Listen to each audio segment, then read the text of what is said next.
வணக்கம். நடிகரும் தாவேகா தலைவருமான திரு விஜய் அவர்களுடைய இன்றைய நிலை என்ன? இப்போ அவர் கட்சி ஆரம்பிச்ச 2024 பிப்ரவரியில அவர் கட்சி ஆரம்பிக்கும் போது ஒரு தமிழக மக்கள்கிட்ட ஒரு மிகப்பெரிய ஒரு எதிர்பார்ப்பு இருந்தது. தமிழ்நாட்டின் கிட்டத்தட்ட உச்சபட்ச நடிகர் வரிசையில் முக்கியமான இடத்தில் இருக்கும் விஜய் அவர்கள் இந்திய அளவில் ஒரு மிகப்பெரிய தாக்கத்தை தன்னுடைய சினிமாவில் ஏற்படுத்திய திரு விஜய் அவர்கள் ஒரு கட்சி ஆரம்பிக்கிறாங்க. இதுக்கு முன்னாடி பல நடிகர்கள் கட்சி ஆரம்பிச்சிருந்தா கூட திரு விஜய் அவர்கள் என்னன்னா இளைஞரா இருக்கும் போதே அரசியலை பொறுத்தவரைக்கும் 50 வயசு ஒரு இளைஞர் நான் ஆல்ரெடி பல தடவை சொல்லியிருக்கிறேன்.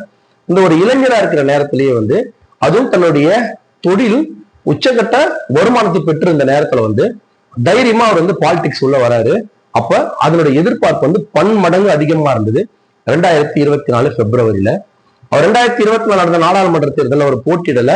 அது மிகப்பெரிய தவறான விஷயமா இருக்குமோ அப்படின்னு சொல்லி இப்ப நடக்கக்கூடிய ஒவ்வொரு விஷயம் நம்மளுக்கு காமிச்சிட்டு இருக்குது.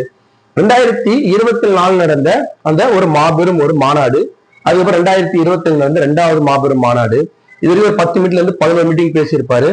இந்த 11 மீட்டிங்க்கு அவர் பேசின அந்த டிவி ஃபுட்டேஜ், இந்த பத்திரிகையாளர் மீடியாவோட ஃபுட்டேஜ் பாத்தீங்கன்னா 10 வருஷமா ஒரு அதிமுகவோ திமுகவோ கிடைக்காத ஒரு பப்ளிசிட்டிய இந்த ஒரே வருஷத்துல கிட்டத்தட்ட தமிழ்நாட்டில் இருக்கக்கூடிய எல்லா மீடியாக்களுமே பெரும்பாலான மீடியாக்கள் அவருக்கு கொடுத்தன பயங்கரமான ஹைப்பை ஏற்புச்சு.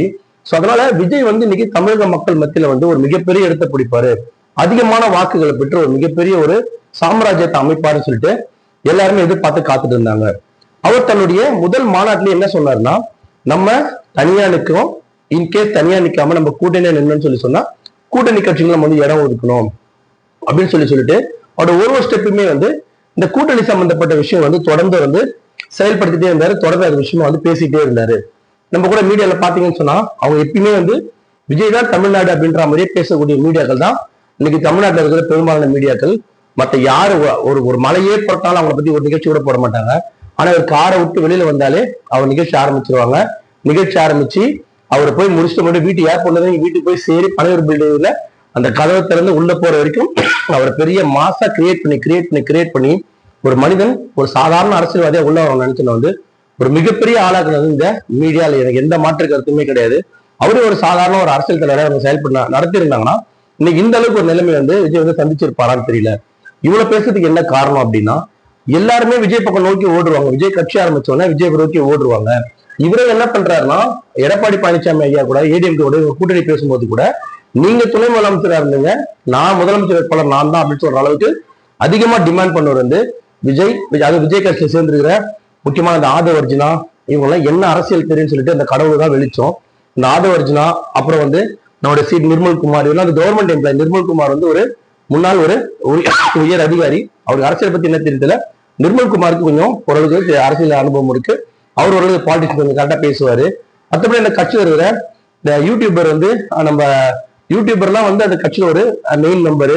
அப்புறம் நம்முடைய கட்சியில நம்முடைய அவருடைய ரசிகர் மடம் இருக்கக்கூடிய சாதாரண ஒரு இந்த லைலா மணி ரமேஷ் போன்றலாம் அரசியல் பேச வந்தா எப்படி ஒருத்த புதுசான எப்படி வருவான்ற நம்பிக்கை இல்லாம எங்க மாதிரி ஆளுக்கு நம்பிக்கை இல்லாம இருந்தது. ஆனா இந்த மீடியாக்கள் கொடுத்த பில்டப்ல அது எங்கேயோ இருக்கும்னு நினைச்சு பார்த்தா ஒண்ணுமே இல்லாம இப்ப புஷ்வான மாதிரி ஆயிப்போச்சு.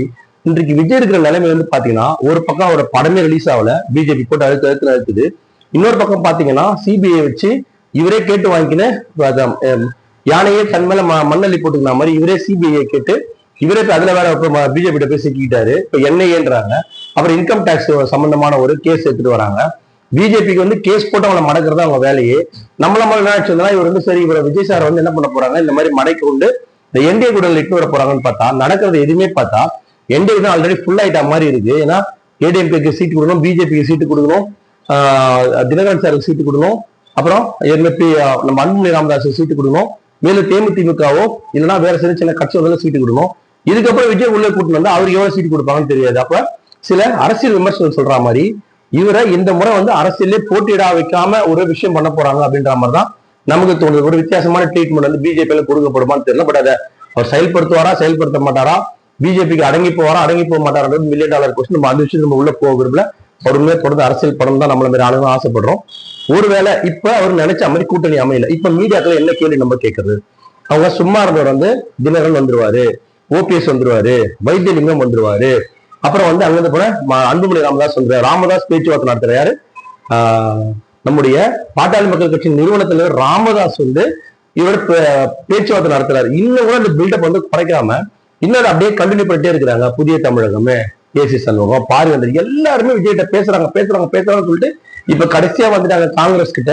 காங்கிரஸ் அவர் போய் சந்திச்சாரு, இவர் போய் சந்திச்சாரு, ஒண்ணுமே பண்ண மாட்டாங்க. அது அப்படியே தொடர்ந்து அதே மாதிரிதான் இருக்க போகுது. அதுல எந்த மாற்று கருத்தும் நடக்க போறது கிடையாது. ஆகவே இப்ப இருக்கிற விஜயனோட நிலைமை எப்படி இருக்குன்னா, எந்த கட்சியும் அவருக்கு கூட்டணிக்கு வரல, தனியாவே அவர் 1008 சிக்கலை சந்திச்சுட்டு சிபிஐ சென்சார் சந்திச்சுட்டு இருக்கிறாரு. இப்போ அவர் என்ன பண்ண போறாரு அப்படின்றது வந்து ஒரு முக்கியமான ஒரு கொஸ்டினா இருக்கு. இதை மீறி அவர் வந்து கண்டிப்பா வந்து அரசியல் வந்து கண்டிப்பா ஒரு போட்டி போடணும். 234 எனக்கு என்னன்னா, இது வந்து ஒரு நல்லதா கூட அமையலாம், கெட்டதா கூட அமையலாம். 234 தொகுதியில் ஒரு போட்டி போட்டு அவர் எடுக்க போற அந்த எம்எல்ஏவோ இல்ல எடுக்க போற வாக்குகள் வந்து அவருக்கு வந்து ஒரு மிகப்பெரிய பலமா இருக்கும். தொடர்ந்து ஒரு அரசியல் பண்றதுக்கு அவருக்கு இருக்கா இல்லையா அப்படின்றது வந்து கண்டிப்பா வந்து இந்த எலெக்ஷன்ல அவர் 234 தொகுதியும் தனியா ஆட்கள் வேட்பாளர் நிறுத்தி போட்டார்னா கண்டிப்பா அவருடைய ஸ்ட்ரென்த் என்னன்னு அவர் மேல தெரிஞ்சுக்கலாம். இது வரைக்கும் வெற்றியா அமையலாம். ஒருவேளை ரொம்ப கம்மியா ஓட்டு வாங்கிட்டாருன்னா அதுக்கப்புறம் இந்த ஹீரோயிஸ் கூட அவரால் பண்ண முடியாது. அந்த அளவுக்கு வந்து அவரோட சினிமா வாழ்க்கையுமே வந்து பாதிக்கும். அதுக்கப்புறம் வந்து பச்சை எனக்கு நான் யாரு மாசம் பிளாஸ்ட் எல்லாம் பேசுறதுலாம் வந்து எடுபட மக்கள்கிட்ட எடுபடாம போயிடும். அப்புறம் கிண்டலுக்கு வேலிக்கும் ஆளாயிடுவாரு. அதையும் அவர் வந்து ஒரு பக்கம் யோசிக்கணும். கூட்டணி வந்தாவது இப்ப திமுக எதிர்த்து போட போற ஓட்டுனா என்ன பண்ணிருப்பாங்க அப்படின்னா, திமுக எதிர்த்து பெரும்பாலும் திமுக தோக்கணும் அப்படின்னு சொன்னா அவங்க என்ன பண்ணுவாங்க, இந்த கட்சி ஜெயிக்கும் அப்படின்னு ஒரு கட்சிக்கு ஒரு அவங்க ஃபர்ஸ்ட் அசியூம் பண்ணாதான் அதுக்கு ஓட்டு போடுவாங்க. இப்போ ஒரு தான் ஏடிஎம் வந்து பலமான கூட்டணியை அமைஞ்சதால இப்போ டிஎம்கே வந்து ஆப்போசிட்டா அந்த டிஎம்கே வேணான்னு சொல்றவங்க வந்து ஒரு பர்சன்டேஜ் வந்து எல்லாமே இப்போ ஏடிஎம்கே தான் ஓட்டு போடுற மாதிரி ஆயிடுது. நான் தமிழ்நாட்டை பொறுத்த வரைக்கும் பாத்தீங்கன்னா பிஜேபி தான் மெயின் டார்கெட்டா இருக்கு. இப்பெல்லாம் பிஜேபிக்கு எதிராக போகக்கூடிய ஓட்டுகள் வந்து பெரும்பாலும் இப்ப டிஎம்கேக்கு போவோம். இதுவும் இப்போ விஜய்க்கு மாறுமான்னு தெரியுது. ஏன்னா பிஜேபி நம்ம விஜய்க்கு ஓட்டு போட்டா பிஜேபி டிஎம்கே வந்து அந்த அலைன்ஸ் வந்து ஸ்ட்ராங் ஆயிடுச்சு.